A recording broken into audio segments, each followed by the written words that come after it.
Hello student, আবার একটা নতুন ক্লাসে তোমাদের সকলকে স্বাগতম।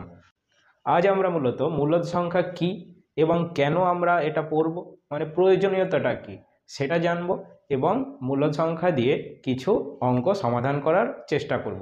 চলো দেখি, প্রথমেই দেখা যাক মূলদ সংখ্যা কিভাবে এলো। দেখি চলো। প্রথমেই দেখো, আমি একটা সমীকরণ লিখছি যেটাতে দেখো x+3 লিখলাম 5। আচ্ছা, এটা একটা সমীকরণ তাই তো, কারণ একটা চলরাশি আছে, একটা সমান সমান চিহ্ন আছে, সেই জন্য এটা একটা সমীকরণ। আচ্ছা, এখান থেকে x এর মান বার করো তো দেখি কি আসে। x=5 - 3 মানে 2। x এর মান আমরা কি পেলাম? 2। এই 2টা কি? একটা স্বাভাবিক সংখ্যা। আমরা তো জানি যে 1 2 3 4 এমন অসীম পর্যন্ত যেই সংখ্যাগুলো আমরা পাবো সেগুলো সবই কি সংখ্যা? স্বাভাবিক সংখ্যা।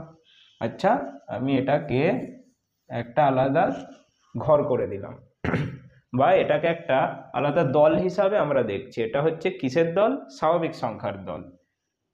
লিখে দিলাম, এটা স্বাভাবিক সংখ্যার দল। স্বাভাবিক সংখ্যা। এবার দেখো তো, আমি আর একটা সমীকরণ লিখছি। এটাতে আমি কি পাই? যে x+5 = 5। এই সমীকরণটা সমাধান করে আমি x এর মান কি পাবো? 5 - 5 = 0। আচ্ছা, এই যে 0, এটা কি স্বাভাবিক সংখ্যার সেটের মধ্যে আছে বা দলের মধ্যে আছে? নেই, তাই তো। তাহলে যদি আমি এই স্বাভাবিক সংখ্যার সাথে এই 0টা যোগ করে দিই, তাহলে এই 0টা আমি এই স্বাভাবিক সংখ্যার সাথে যদি আমি 1 করে দিই, তাহলে যেই বড় আর একটা সেট পাবো যার মধ্যে কে কে আছে? 0 আছে আর সব স্বাভাবিক সংখ্যা আছে। এই বড় সেটটার নাম কি হচ্ছে তাহলে? অখণ্ড সংখ্যার সেট। কার সেট? কি নাম? অখণ্ড সংখ্যার সেট। এবার দেখো, আরেকটা সমীকরণ লিখছি।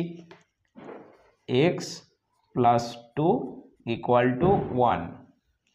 এখানে দেখো তো, x এর মান আমরা কি বার করব? এই সমীকরণটা সমাধান করলে আমি x এর মান কি পাবো? দেখো তো, x = 1 - 2। আমরা যে কোনো বিয়োগ কিভাবে করি? যে বড় সংখ্যা থেকে ছোট সংখ্যাটা বিয়োগ দেব। 2 থেকে এখানেও 1 বিয়োগ দেব। কত থাকে? 1। আর বড় সংখ্যার আগে যেই চিহ্নটা থাকে সেটাই কিন্তু ডমিনেন্ট করে, মানে অ্যান্সারের আগে সেই চিহ্নটাই বসে। তাহলে 2 থেকে 1 গেলে 1, আর 1-এর আগে মাইনাস হলো, কারণ বড় সংখ্যার আগে মাইনাস আছে। তাহলে x এর মান -1। এই -1 কি এই স্বাভাবিক সংখ্যার মধ্যে আছে? নেই। এই অখণ্ড সংখ্যার সেটের মধ্যে আছে? সেটাও নেই। তাহলে এই যে মাইনাস দিয়ে যেসব সংখ্যাগুলো পাই আমরা, যেমন -1 -2 -3, এইভাবে অসীম পর্যন্ত পাবো। তাহলে এই সংখ্যাগুলোকে যদি আমি এই অখণ্ড সংখ্যার সাথে যোগ করে দিই, তাহলে আরও একটা বড় দল পাচ্ছি, যার মধ্যে এই মাইনাস চিহ্নযুক্ত সংখ্যাগুলোও আছে, এই 0ও আছে, স্বাভাবিক সংখ্যাও আছে। তাহলে এই বড় সেটটার নাম কি? এই বড় সেটটার নাম হচ্ছে পূর্ণ সংখ্যার সেট। কি বললাম? পূর্ণ সংখ্যার সেট বা দল, পূর্ণ সংখ্যার দল।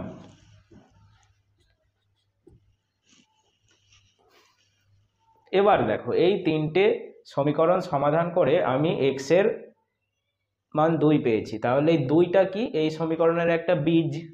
এই 0টা কি? এই সমীকরণটার একটা বীজ। আর এই -1ও হচ্ছে এই সমীকরণটার বীজ। এই বীজ এখানে একটা করেই পাবো, কারণ এই সমীকরণগুলো আমাদের কেমন একঘাত বিশিষ্ট সমীকরণ, তাই বীজ আমরা এখানে একটা করেই পাবো, দুটো পাবো না। এবার দেখো, আরেকটা সমীকরণ আমি লিখছি যে যদি এরকম সমীকরণ থাকে 2x+3 = ধরো 6, এটা সমাধান করে x এর মান কি আসে দেখো তো? 2x = 6 - 3 আর 2x = 3, তাই তো। তাহলে x = কি হবে? 3/2। আচ্ছা, এই 3/2 এটাও তো এই সমীকরণটার একটা বীজ, তাই না? এই 3/2 কি এই দলগুলোর মধ্যে কোথাও দেখতে পাচ্ছ? উত্তর না। তাহলে এই 3/2টা নিশ্চয়ই স্বাভাবিক সংখ্যা নয়। অখণ্ড সংখ্যাও নয়, আবার পূর্ণ সংখ্যাও নয়।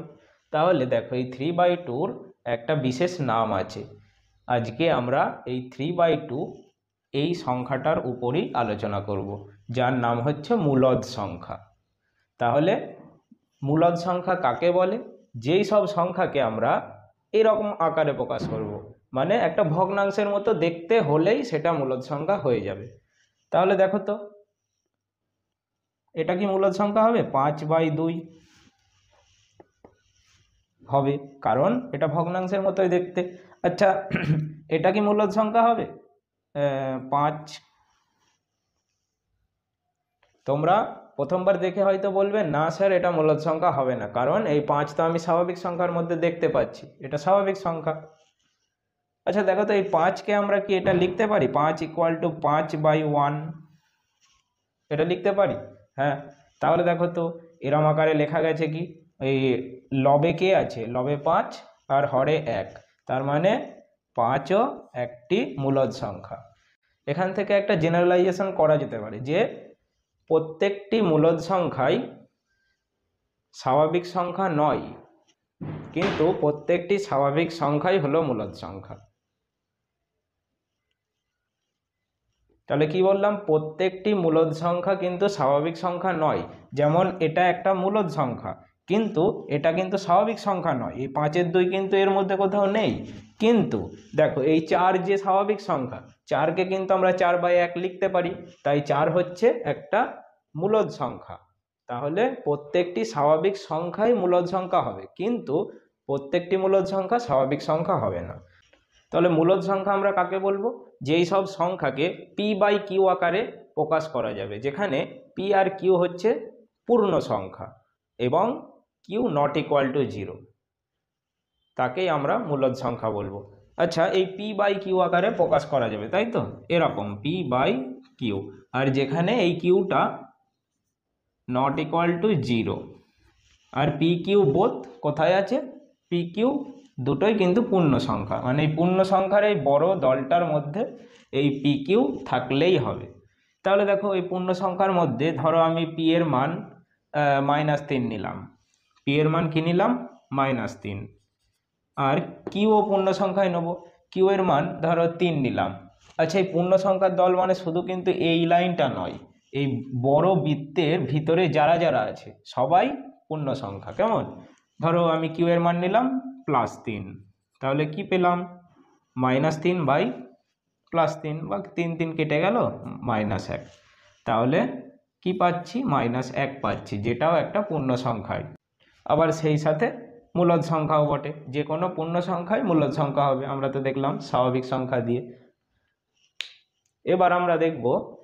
এবার আমরা কিছু মূলদ সংখ্যার প্রপার্টি দেখব। 1 বিনিময় নিয়ম, 2 সংযোগ নিয়ম, 3 বন্টন নিয়ম। আচ্ছা, এখানে যে q ≠ 0 এটা কেন লেখা হলো? প্রশ্ন জাগছে না?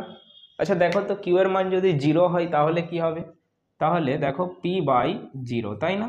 q এর মান যদি 0 বসাই, যেখানে p এর মান যে কোনো পূর্ণ সংখ্যাই হতে পারে, ধরো যে কোনো একটা আমি p এর মান বসিয়ে দিচ্ছি, p এর মান ধরো আমি বসালাম 2/0, তাহলে এটা মূলদ সংখ্যা নয়, কারণ এই যে 2কে কত দিয়ে ভাগ করছি? 0 দিয়ে। এটার কোনো সসীম মান আমরা বার করতে পারবো না।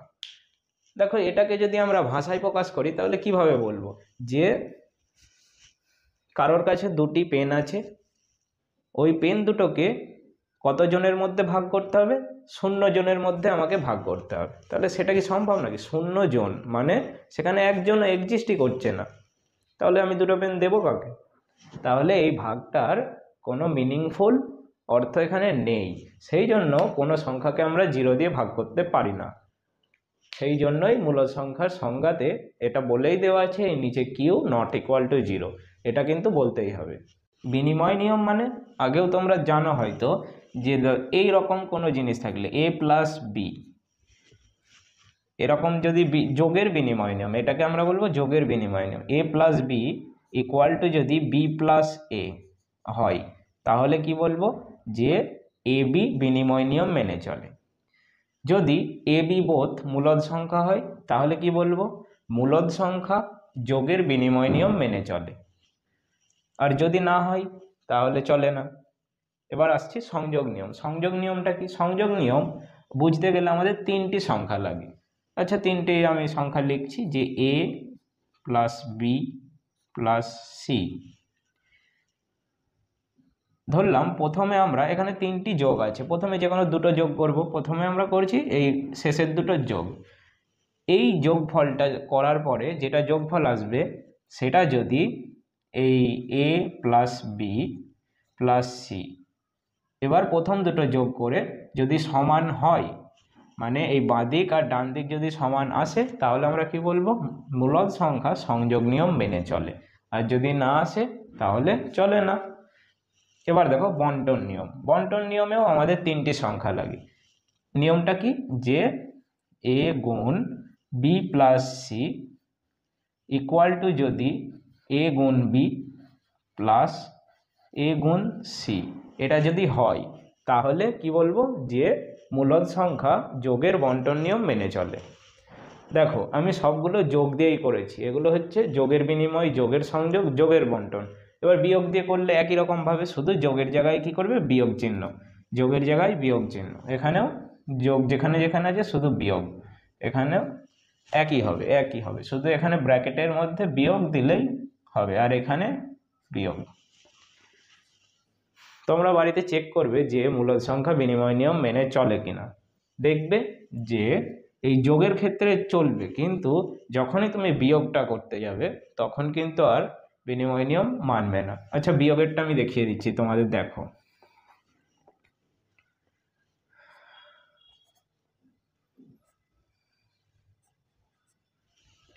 দেখো 1-এর 2 বিয়োগ 1-এর 3 লিখলাম। বিয়োগ ফলটা কত হচ্ছে? লসাগু 6, 3 বিয়োগ 2, 1-এর 6। আচ্ছা, এবার দেখো তো, যদি আমি মানে বি মাইনাস এ করবো, এটা এ মাইনাস বি করলাম, এ মাইনাস বি করলাম। এবার আমি বি মাইনাস এটা বার করে দেখছি। বি এর জায়গায় 1-এর 3 মাইনাস এ এর জায়গায় 1-এর 2। আচ্ছা দেখো তো কি আসে? 6, 2 মাইনাস 3 ইকুয়াল টু -1/6। এই দুটো কি 1 এসেছে? আসেনি। তাহলে কি পেলাম? a minus b not equal to b minus a. তাহলে মূলদ সংখ্যার হচ্ছে বিয়োগের বিনিময় নিয়ম মেনে চলে না, কিন্তু যোগেরটা চলে। আচ্ছা, যেহেতু বিয়োগের বিনিময় নিয়ম মেনে চলে না, তাহলে এখানে তোমরা সংযোগ নিয়মে দেখবে তো বিয়োগের সংযোগ নিয়মটা মানে কিনা। এই সংযোগ নিয়ম আর বন্টন নিয়মের এগুলো দেখবে তো মানে কিনা, তোমরা নিজেরা করবে। তাহলে এতক্ষণ ধরে আমরা মূলদ সংখ্যা সম্পর্কে কিছু কনসেপ্ট জানলাম, এবং আশা করছি মূলদ সংখ্যা কি এবং কেন মূলদ সংখ্যা আমাদের শিখতে হবে সেগুলো বুঝেছো। এবার আমরা মূলদ সংখ্যা সম্পর্কিত কিছু অঙ্ক সমাধান করব। কষে দেখি 3-এর কিছু অঙ্ক করা যাক, চলো দেখি। দেখো 1-এর আমি দুটি অঙ্ক লিখেছি, এই দুটি অঙ্ক আমি সমাধান করে বুঝিয়ে দিচ্ছি। তোমরা এখানে প্রশ্ন করেছে যে এই যে সমীকরণগুলো দেওয়া আছে এদের বীজগুলো নির্ণয় করো এবং সেগুলো p/q আকারে প্রকাশ করো। আচ্ছা দেখো তো, এই টি বাঁ দিকে আছে, আবার ডান দিকেও দেখছি একটা টি যুক্ত রাশি আছে, তাহলে টি গুলোকে আমরা একদিকে নিয়ে আসবো। তাহলে এই 12টিকে আমি বাঁ দিকে নিয়ে চলে আসছি। তাহলে টি এদিকে মাইনাস চিহ্ন ছিল, তাই বাঁ দিকে আসার সময় প্লাস হয়ে যাবে, সেটা 12টি ইকুয়াল টু 8। তাহলে 12টি আর একটা টি মিলে 13টি ইকুয়াল টু 8। তাহলে দেখো বোথ সাইড আমরা 13 দিয়ে ডিভাইড করে দিচ্ছি, কি পাই দেখো তো। দেখো এইদিকে 13 ক্যান্সেল হয়ে গেল, তাহলে টি ইকুয়াল টু কি পড়ে থাকলো? 8-এর 13। তার মানে কি বুঝলে? যে বাঁ দিকে 13 টি এর সাথে কি সম্পর্কে ছিল? গুণের সম্পর্কে ছিল। সেটা ডান দিকে যখন গেল 13টা, সেটা ডান দিকে যে ছিল তার সাথে ভাগের সম্পর্কে হয়ে গেল, মানে গুণ থাকলে ভাগ আর বিয়োগ থাকলে যোগ। সাইড চেঞ্জের ক্ষেত্রে কি চেঞ্জ হয়? শুধু সাইনগুলো চেঞ্জ হবে। কেমন? আমরা এই অঙ্কটাতে কিন্তু p/q আকারে প্রকাশ করে ফেলেছি। p এর মান 8 আর q এর মান 13। এবার দেখো তো এই অঙ্কটা কি বলেছে। এখানে একই কাজ করতে হবে, y গুলোকে একদিকে আনতে হবে। এদিকে 6y আছে থাকলো, এই yটাকে এদিকে নিয়ে আসছে, আগে যোগ ছিল বলে এদিকে মাইনাস হয়ে গেল, এখানে 5 থাকলো।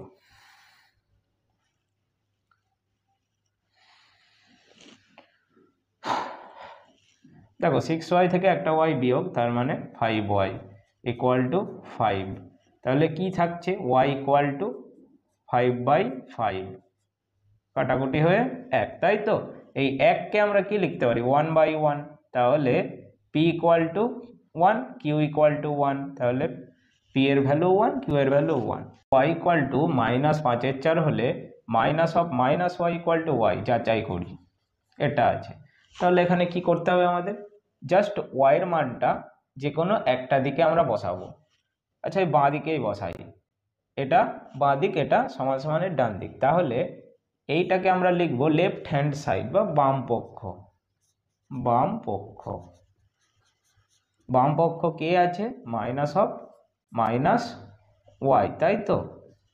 এবার দেখো তো ওয়াই এর মধ্যে ওয়াই এর ভ্যালুটা এখানে বসাচ্ছি, কি পাই, মাইনাস অফ মাইনাস ওয়াই এর ভ্যালুটাতেও একটা কিন্তু মাইনাস আছে, তাহলে আর একটা ব্র্যাকেট দিলাম, দিয়ে -5/4, দুটো ব্র্যাকেট। তাহলে এবার দেখো তো, প্রথম এই মাইনাসের সাথে এই মাইনাস গুণ করে দিই, কি পাবো, মাইনাসে মাইনাসে প্লাস। তাহলে মাইনাস অফ +5/4, এই মাইনাসের সাথে এই প্লাস গুণ করে দিই, কি পাবো, মাইনাসে প্লাসে -5/4, তাহলে -5/4। এই ভ্যালুটাই তো আমার ওয়াই এর মান, তাই না। তাহলে এটা ইকুয়াল টু কি, ওয়াই। দেখো, তাহলে এই বাম পক্ষকে আমরা একটু সমাধান করে ডান পক্ষ প্রমাণ করতে পেরেছি। তাহলে যাচাই করে কি পেলাম, যে এটা ইকুয়াল টু এটা হবে। একে এর অনন্যক, এর অনন্যক, এটার মানে বুঝতে পারলে তুমি অঙ্কটা করতে পারবে। অনন্যক মানে জাস্ট ওর নিচেরটা উপরে, উপরেরটা নিচে। তাহলে এটার অনন্যক কি হবে, -6/5।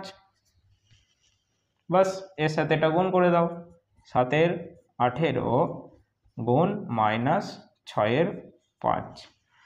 দেখো 7/18 আগে কোনো চিহ্ন নেই, তার মানে কিছু চিহ্ন না থাকলে প্লাস থাকে, প্লাস মাইনাসে চিহ্নের সাথে চিহ্ন গুণ, প্লাস মাইনাসে মাইনাস। আর এখানে একটু কাটাকুটি হবে, 6 3 6 18, আর 5 আর 7 কাটবে না, থাকলো।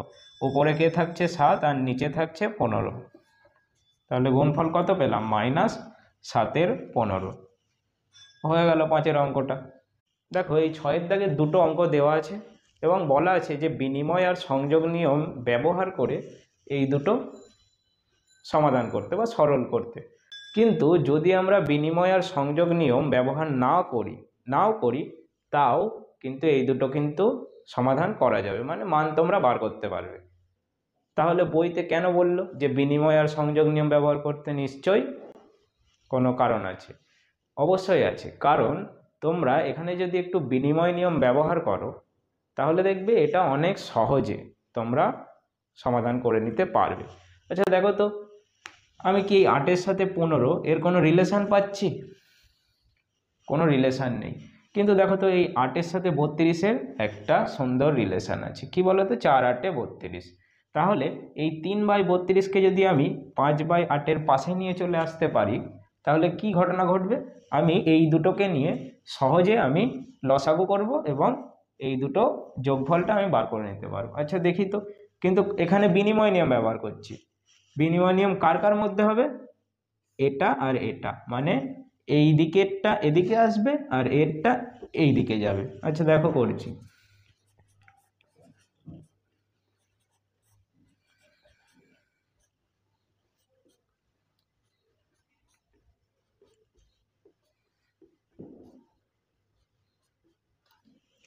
দেখো লিখেছি, একে সেকেন্ড পজিশনে নিয়ে আসলাম আর যে সেকেন্ডে ছিল তাকে থার্ডে পাঠিয়ে দিলাম।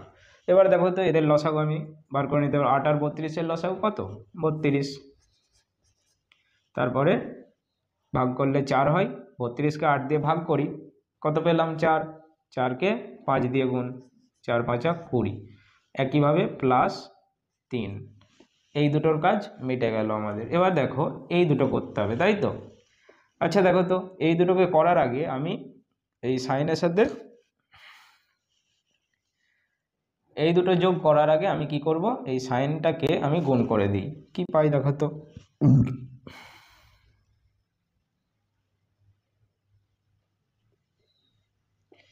আচ্ছা, সাইনটাকে এই দুটো যোগ করার আগে আমি আরেকবার বিনিময় নিয়ম অ্যাপ্লাই করছি, তাহলে তোমরা বুঝতে পারবে কেন করলাম।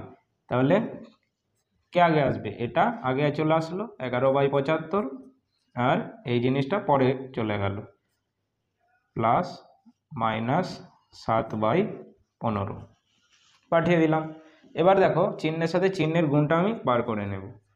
এখানে 23/32 প্লাস 11/75 যেমন ছিল, মাইনাস প্লাসে মাইনাস 7/15 লিখলাম। এবার দেখো 75 আর 15 এদের মধ্যেও রিলেশান আছে, 5 15 75, সহজে আমরা লসাগু করে দেখো বিয়োগফলটা বার করে নেব। আমি এই -7/15কে কেন 4th প্লেসে পাঠালাম?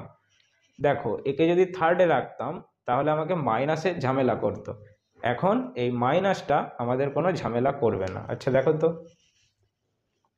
করি, তাহলেই তোমরা বুঝতে পারবে। লসাগু 75, তাহলে উপরে 11 মাইনাস 5 15 75, 5 7 35, কত হলো 23/32। কি পেলাম? প্লাস মাইনাস 24/75 এটা পাচ্ছি, তাই তো? আবার দেখো তাহলে এখানে আমরা কি পেলাম? একবারে আমরা বিয়োগফলটা বার করে নিতে পারলাম। দেখো আবার মাইনাসের সাথে মাইনাস আমি গুণ করে দিচ্ছি, প্লাস মাইনাসে মাইনাস 23/32 মাইনাস 24/75। দেখো তাহলে দেখো 32 আর 75-এর মধ্যে আমরা কোনো কমন ফ্যাক্টর পাচ্ছি না, তাহলে এদের লসাগু করতে গেলে কি করতে হবে? এই দুটো গুণ করে নিতে হবে, 32 গুণ 75 দিয়ে এইভাবে তোমরা অ্যান্সারটা বার করবে। এবার দেখো 2-এর অঙ্কটাতে আমরা বিনিময় নিয়ম আর সংযোগ নিয়ম কিভাবে অ্যাপ্লাই করব।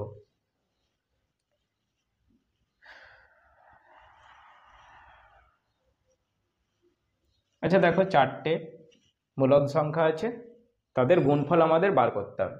আচ্ছা দেখো 4টে মূলদ সংখ্যা আছে, আমাদের তাদের গুণফল বার করতে হবে। গুণফল তো বার করব, মূলদ সংখ্যার গুণফল মানেই তোমার কি করতে হবে? কাটাকুটি করতে হবে, নিচের সাথে ওপর, ওপরের সাথে নিচ।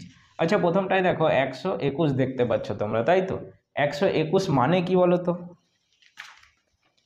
যখনই তোমরা 121 দেখবে তোমাদের মনে কি আসবে? যে 121 মানে 11 গুণ 11, তাই তো? তাহলে নিচে 11 গুণ 11 আছে, তাহলে উপরে যদি 11-র গুণিতক কিছু থেকে থাকে তাহলে কাটাকুটি হবে। দেখো 55 আছে, তাহলে আমার প্রথম কাজ কি? এই 3 নম্বর জায়গা থেকে একে 2 নম্বর জায়গায় নিয়ে চলে আসা। তাহলে আমি আবার একই কাজ করব, এই 2 আর 3-এর মধ্যে বিনিময় নিয়ম করব, মূলদ সংখ্যার গুণের বিনিময় নিয়ম। দেখো করে দিই, 8/121 গুণ, ওটাকে এদিকে নিয়ে চলে আসলাম 36, এটাকে ওপাশে পাঠিয়ে দিলাম 35/169, আর ও যেমন আছে থাকলো, তাই তো? এবার দেখো কাটাকুটি করব, 11 11 11 121, আর 5 11 55 কাটলো। তারপরে দেখো আর কি কিছু কাটবে?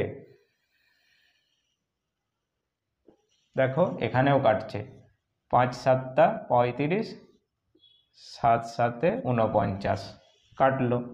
এখানেও দেখো 13 দিয়ে কাটবে, এটা কি 13-র স্কোয়ার, 13 গুণ 13 মানে 169, তাহলে 13 দিয়ে কাটলে শুধু 13 থাকে, আর এখানেও 13 দিয়ে কাটলে 6 হয়। এবার দেখো এই 6 দিয়ে এই 36-কে কাটলে 6 হবে। দেখো অনেক কাটাকুটি হয়েই গেল। আর কি কিছু কাটবে এখানে? দেখো এখানে কাটবে 2 দিয়ে, একে 4, এ 3, আর কাটবে না। নিচে প্রত্যেকটাই দেখো তো কি সংখ্যা আছে?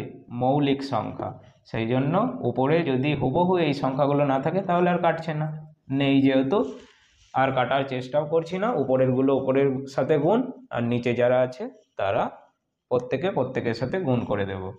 কি হবে? 4 গুণ 5 গুণ 5, আর নিচে কি কারা আছে? 11 গুণ 3 গুণ 13 গুণ 7।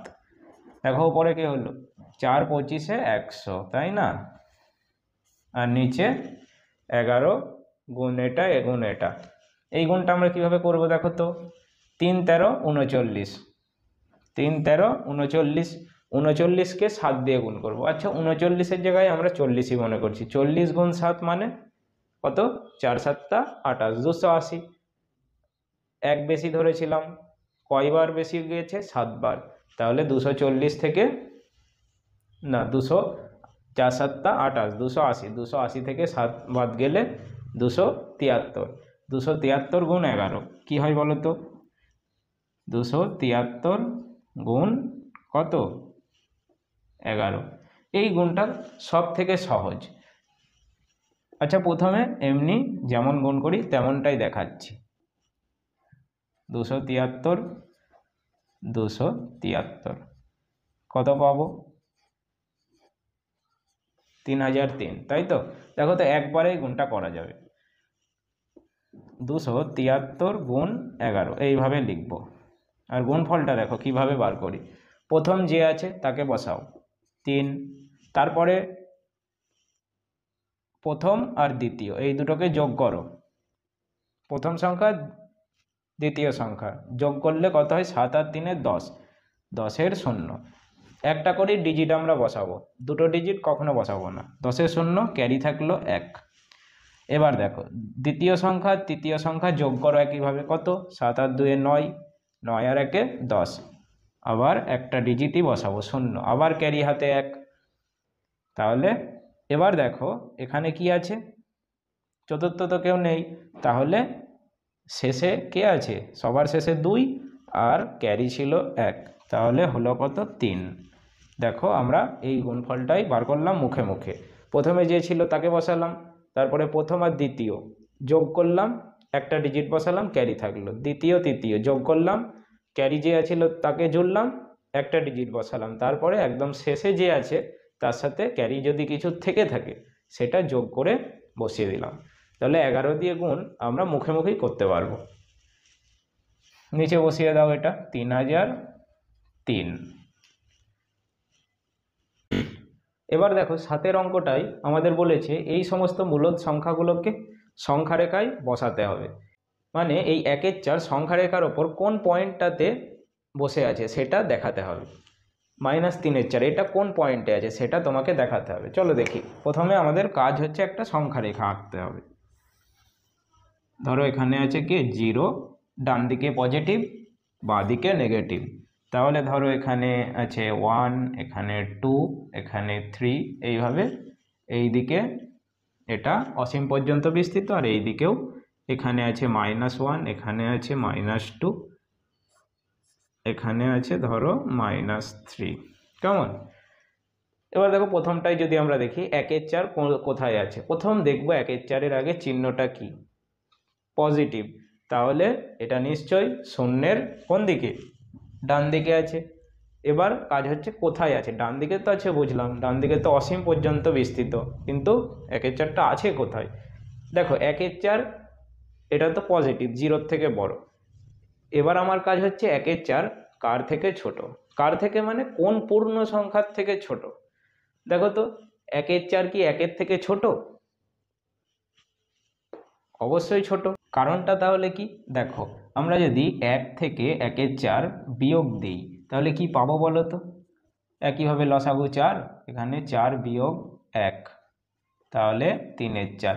এই 3-এর 4 পজিটিভ না নেগেটিভ? পজিটিভ। তাহলে 1 থেকে 1-এর 4 বিয়োগ দিলে যদি পজিটিভ পাই তাহলে বড়টা কি? বড় তো 1, সেই জন্যই পজিটিভ এসেছে। যদি 1 ছোট হতো তাহলে তো নেগেটিভ আসতো। তোমরা মনে রাখবে যে যে কোনো প্রকৃত ভগ্নাংশ সেটা কি হয়? 1-এর থেকে ছোট হয়। প্রকৃত ভগ্নাংশ মানে যার লব ছোট হয় কার থেকে? হরের থেকে। দেখো লবে 1 আছে, হরে 4 আছে, তাহলে এটা কি একটা প্রকৃত ভগ্নাংশ, তাই এটা সব সময় কি হবে? 1-এর থেকে ছোট। তাহলে আমি বুঝে গেলাম এই 1-এর 4 কোথায় আছে? এই 0 থেকে 1-এর মধ্যেই আছে। এবার বার করতে হবে কোন পয়েন্টটাতে। এটা বার করা খুবই সোজা। দেখো নিচে কে আছে? 4 আছে। তাহলে এই 0 থেকে 1 এটাকে আমরা 4টে টুকরে ভেঙে ফেলবো। দেখো এখানে 1 টুকরো, এখানে 2, এখানে 3, এটা 4। দেখো 1টা 2টো 3টে 4টে, 4টে ঘরে ভেঙে দিয়েছি। এবার দেখো এই পয়েন্টটা,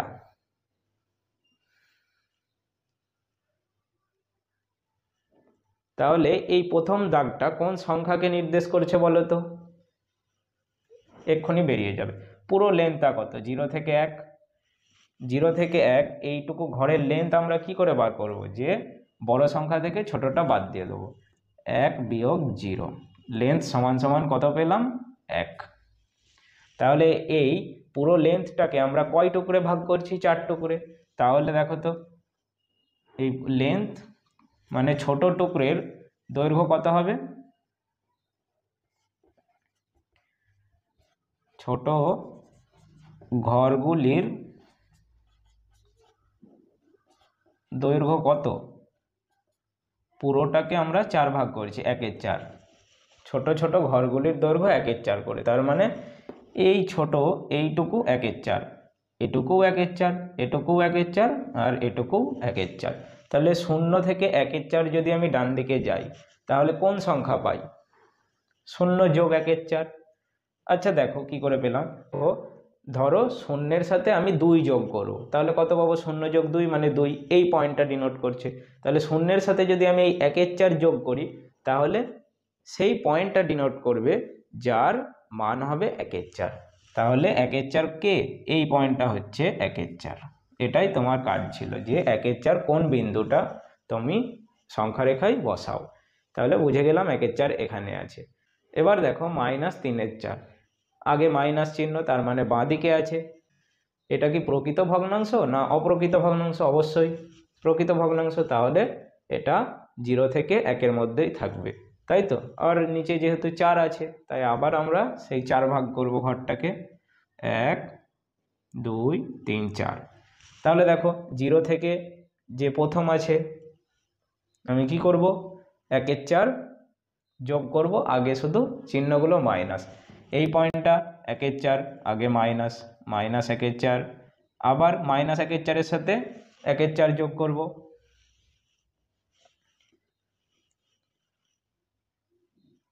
আবার দেখো এখানে মাইনাসগুলো আমরা শেষে লিখি, কেমন? 0-র সাথে 1/4 যোগ করছি, 1/4 পেলাম। 1/4-এর সাথে আবার 1/4 যোগ করব, কত পাবো? 2/4, এখানে 3/4। যেহেতু এরা বাঁ দিকে আছে তাই বাঁ দিকে যে কোনো সংখ্যার আগে চিহ্ন কি বসে? Minus, minus, minus, minus. দেখো 3/4 কোন পয়েন্টটা? 3/4 হচ্ছে এই পয়েন্টটা। একইভাবে তোমরা 2-3-এরটা দেখো নিজেরা করবে। 2-3-এরটাতে দেখো নিচে কে আছে? 3 আছে। তার মানে এই 0 আর 1-কে আমরা কয় ভাগে ভাগ করব? এই 0 আর 1-এর এই ঘরটাকে 3 ভাগে। নিচে যে থাকবে আমরা ঘরকে তত ভাগ করব। দেখো এখানে নিচে 5 আছে, তাহলে আমরা এই সংখ্যাটা যেখানেই থাক না কেন সেই ঘরটাকে আমরা 5 ভাগ করব, কেমন? দেখো এই 6-এর 5 এটা একটু অন্যভাবে করব আমরা। 6-এর 5-কে প্রথম আমরা মিশ্র ভগ্নাংশে বার করে নেব। 5 দিয়ে 6-কে ভাগ করছি, দেখো তোমরা কত পাবো? 1, মানে 1/1/5, তাই তো? তার মানে কি পেলাম? এটা মানে কি? 6-এর 5, 6-এর 5 মানে 1/1/5, তার মানে 1-এর থেকে একটু বেশি। তাহলে নিশ্চয়ই সেটা কোন ঘরে আছে? এই 1-এর থেকে বেশি মানে 1 থেকে এই 2-এর মধ্যে নিশ্চয়ই আছে এই 6-এর 5টা। কিন্তু কোন পয়েন্টটা বলবো? কোন পয়েন্টটা হবে? আমি কি বলেছিলাম? 5 ভাগ করব, নিচে যে থাকে 5 ভাগ করব, কিন্তু কোন ঘরটা সেটা আমরা কিন্তু বুঝে গেছি, এই 1 আর 2-এর মধ্যেই কিন্তু ওটা আছে। তাহলে 1 আর 2-কে আমরা এই দ্বিতীয় ঘরটাকে আমরা 5 ভাগ করছি। দেখো 1 2 3 4 5, 5 ভাগ করে ফেললাম। তাহলে দেখো এখানে 1 আছে, তাহলে এইটুকু লেন্থ কত? অন্তিম মাইনাস প্রাথমিক, 2 বিয়োগ 1, লেন্থ 1। যে কোনো একটা ঘরের লেন্থ একই হবে। তাহলে কয় ভাগ করেছি? 5 ভাগ। তাহলে ছোট একটা ঘরের দৈর্ঘ্য কত হবে? 1/5। তাহলে এই 1-এর সাথে 1/5 যোগ করলে আমি এই পয়েন্টটা পাবো। দেখো 1-এর সাথে 1/5 যোগ করলে 6-এর 5 হয়। তাহলে এই পয়েন্টটাই হচ্ছে 6-এর 5। তাহলে এটা কত? 7-এর 5, এটা 8-এর 5, এটা 9-এর 5, আর এটা 10-এর 5। এই দেখো এই 2 মানেই হচ্ছে 10-এর 5, কাটাকুটি করলে 2 পাবো। তাহলে -8/3 এটা তোমরা নিজেরা করবে, মাইনাস যেহেতু আছে বাঁ দিকে হবে। একইভাবে এটাকে যদি তোমরা মিশ্র ভগ্নাংশে প্রকাশ করো কি পাবে দেখো, এখানে পাবে 2/2/3। 2/2/3 মানে এই 2 আর 3-এর মধ্যে নিশ্চয়ই ওটা থাকবে। আর কয় টুকরো করবে ঘরটাকে, নিচে আছে 3 তাই 3 টুকরো করবে। আজকের ক্লাস এই পর্যন্তই, আবার দেখা হচ্ছে নতুন কোনো ভিডিওতে। আর ক্লাস তোমাদের কেমন লেগেছে অবশ্যই কমেন্টে জানাবে, আর ভালো লাগলে অবশ্যই লাইক শেয়ার করো।